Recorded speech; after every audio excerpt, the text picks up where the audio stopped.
Bonjour, mesdames et messieurs, citoyens de Ville-de-la-Tuque et tous les citoyens aussi de la province de Québec. Ce message s'adresse à vous tous. Je veux vous parler du projet de Manoine Sépi, là, ici à la Tuque, là, la phase B, du maire Normand Baudouin. Alors, ce que c'est que ça va impliquer et les circonstances qui vont en suivre. Alors, ce message vous vient du canton Langelier, Ville-de-la-Tuque, Haute-Mauricie, Québec, Canada. Et mon nom, c'est Léo Daston. Alors, voici.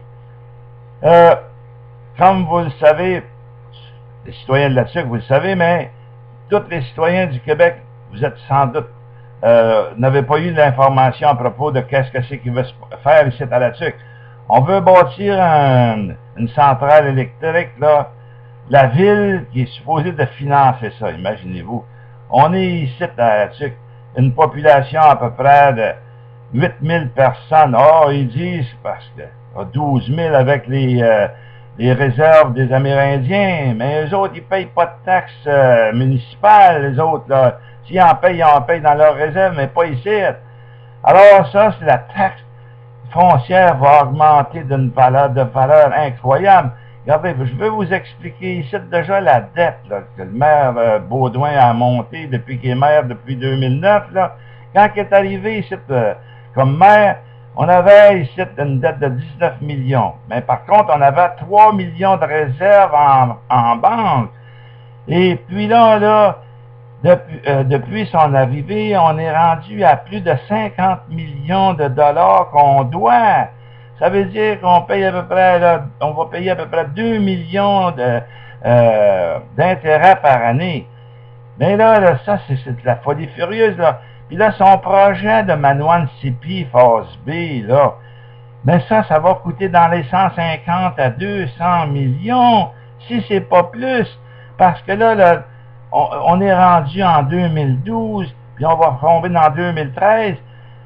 Si jamais que ce projet-là a lieu, imaginez-vous la main-d'œuvre, comment est-ce que c'est que ça coûte.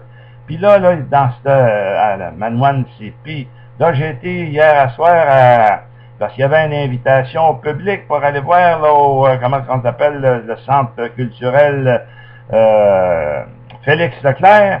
Puis là, il y avait un big show, là. Il montrait là, toute la topographie là, de la région là, de Manoine, là, dans ce bout-là. Et puis, il y avait des plans de surface là, du transport de l'eau là, par des tuyaux. Et puis, là, la turbine là, qui était supposée d'être... Il y a 2 turbines parce qu'il y a une déviation comme une fourche qui va apporter de l'eau aux turbines. Écoutez bien, là, moi, j'étais un ancien boilermaker. J'ai travaillé sur deux plans de turbines. J'ai 2 jobs dans les turbines que j'ai faites. J'ai aussi travaillé sur les plans thermiques. Ici à l'Hydro-Québec, puis j'ai travaillé en Floride, au bord du golfe du Mexique. Là, on avait bâti une autre centrale thermique là. Alors, voyez-vous, là, ici, dans le moment, pour bâtir ça, premièrement, il n'y a personne de là-dessus qui va profiter de ça. On ne sait même pas quelle firme, s'il y a eu un appel d'offres pour la rentabilité de cette... Qu'est-ce que c'est? On a dans le moment une firme que j'ai vu sur les plans, là, je ne me rappelle pas du nom, qu'est-ce que c'est? Mais combien est-ce qu'il y a eu de soumissions qui ont été faites là, dans l'appel d'offres? Est-ce qu'il y en a eu ou qu'il n'y en a pas eu? Est-ce que c'est un contrat qui a été donné comme ça à une firme là, est-ce que c'est du patronage? Regardez ce qui se passe à la commission Charbonneau dans le moment, là, puis monsieur, comment il s'appelle, Lino Zambito, là, qui est après tout exposé, là, toute tout ce que c'est la crasse qu'il y a là-dedans. Alors, ici, là, il n'y a rien de fait encore, il n'y a même pas de chemin, il y a de fait. Juste pour faire le branchement, pour commencer même les travaux, ça prend 47 km de ligne.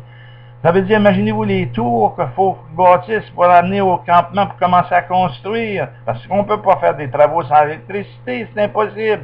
Alors, il n'y a pas de camp, il n'y a rien. Les chemins, c'est des chemins forestiers. Est-ce qu'il va falloir construire une ligne de chemin de fer pour transporter tout le matériel? Écoutez, là, on parle, il dit qu'il va faire ça, transporter l'eau de la rivière avec sur une distance, je ne sais pas, je ne me rappelle plus, là, de 3 à 4 kilomètres. Vous pouvez faire une enquête. Excusez.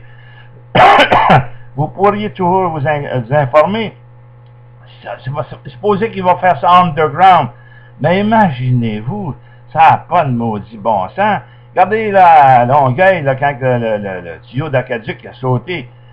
Alors, ici, là, s'il fallait que cette affaire-là, ça saute, imaginez-vous toute l'inondation, le dommage territorial que ça ferait. Est-ce que le BAP, là est-ce que c'est qui est informé de ça? Est-ce qu'ils ont fait des études, les autres ici? Dans le moment, c'est le temps avant que ça commence. Là. Le monde ici de la TUC, ils ne profiteront rien de ça. Les turbines, ça ne sera pas coulé à la TUC si ça vient d'être coulé. Ça va être, moi, je me rappelle, j'ai travaillé même là-dessus, là, à Dominion Engineering, là, à Montréal. Quand ils ont, imaginez-vous, là, juste les formes qu'ils font pour être capable de couler tout l'acier qui rentre dans ça là, pour faire la turbine. Là, écoutez, une minute, c'est quelque chose. Puis les plaques d'acier, écoutez, ça a entre 3 et 4 pouces d'épaisseur pour faire les tuyaux. Là. Ça prend quelque chose pour transporter ça. Des camions, voyons donc, c'est impossible. Ça pèse bien trop. Ils vont en emporter 2-3 morceaux à la fois. C'est pour ça que ça prend un chemin de fer pour faire ça. Demandez ça à l'Hydro-Québec. Les autres, c'est des experts là-dedans. Ils peuvent pas, l'Hydro-Québec ne peut pas subventionner des choses pour donner au public ici. Puis qu'après ça, qu'ils sont pas capables, ils seront jamais capables de payer cette dette-là. Hey! Pardon? Ah oui, c'est vrai, les chutes à l'or. Dans le temps, là, écoutez, ça a coûté combien, Cody? 37% de plus que de l'estimation initiale. Alors, s'il dit, le maire Baudouin, il disait hier que c'était pour coûter entre 150 millions, peut-être 200 millions.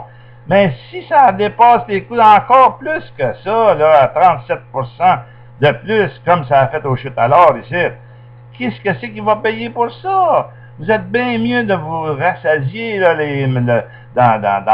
dans ces projets-là. Là, puis, là, on a perdu le contrôle sur tout ici au Québec.